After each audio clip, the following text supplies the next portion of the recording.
ખબરોમાં બન્યા રહેવા માટે બેલ આઇકોન દબાવો અને એબીપી અસ્મિતાને સબસ્ક્રાઇબ કરો. તો આ તરફ સંઘ પ્રદેશ દાદરાનગર હવેલીમાં 8 નવેમ્બરે સ્થાનિક સ્વરાજ્યની ચૂંટણી યોજાવાની છે. સ્થાનિક સ્વરાજ્યની ચૂંટણીમાં ગ્રામ પંચાયત અને જિલ્લા પંચાયતની 20-20 બેઠકો સાથે જ સેલવાસ મ્યુનિસિપલ કાઉન્સિલની 15 બેઠકોની પણ ચૂંટણી થશે. ત્યારે રાજકીય સમીકરણોને સમજીએ તો મ્યુનિસિપલ કાઉન્સિલમાં ભાજપનું રાજ હતું અને વિસ્તારમાં પ્રશાસક પ્રફુલ્લ પટેલે વિકાસના કામોની ભરમાર કરી છે.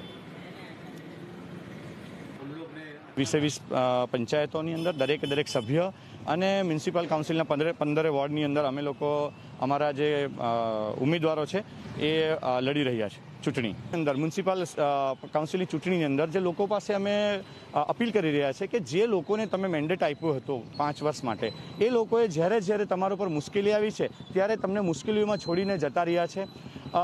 હું તમને ટૂંકમાં કહીશ તો મ્યુનિસિપલ કાઉન્સિલની અંદર જ્યારે પણ દુકાનો અને ઘરનું તોડફોડનું કામ ચાલી રહ્યું હતું, લોકો ત્યારે ડર અને ભયના માહોલમાં હતા. તો હું પૂછવા માંગુ છું આપના માધ્યમથી કે ત્યારે તમે ક્યાં હતા? અમારે ટોટલ સેલવાસમાં 15 વોર્ડ છે અને 15 અમારા ઉમેદવારો ભરેલા છે બીજેપી તરફથી, અને બધી જગ્યા પર અમે સારી રીતે જીતશો અને સારી રીતે પ્રચાર બી ચાલુ છે. મોહન ડેલકરનું અચાનક એક્ટિવ થઈ જવું અને ભાજપની વિરુદ્ધ જેડીયુને લાવીને મૂકી દેવું, એક સમય અત્યારે બિહારમાં જેડીયુ ભાજપની સાથે ઇલેક્શન લડી રહ્યું છે અને અહીંયા સામે લડવાનું છે.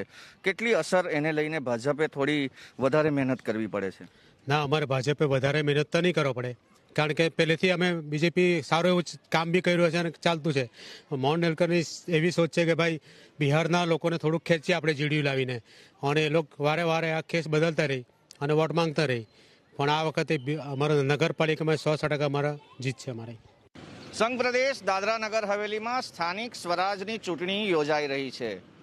જિલ્લા પંચાયતની કુલ 20 બેઠક પર ચૂંટણી યોજાઈ રહી છે, જ્યાં કોંગ્રેસ અને જનતા દળ યુનાઇટેડ વચ્ચે સીધી ટક્કર છે.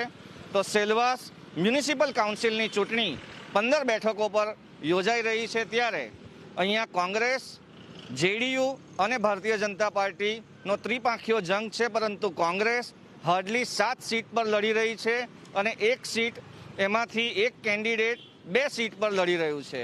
ત્યારે જેડીયુ 15 અને બીજેપી 15 સીટ પર સામસામે લડી રહી છે.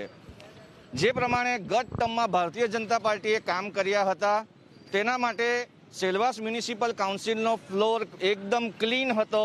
પરંતુ મોહન ડેલકરે જે રીતે જેડીયુને સાથે ગઠબંધન કરીને જેડીયુને અહીંયા ઉતાર્યું છે, ભારતીય જનતા પાર્ટીની તકલીફ 100% વધી ગઈ છે.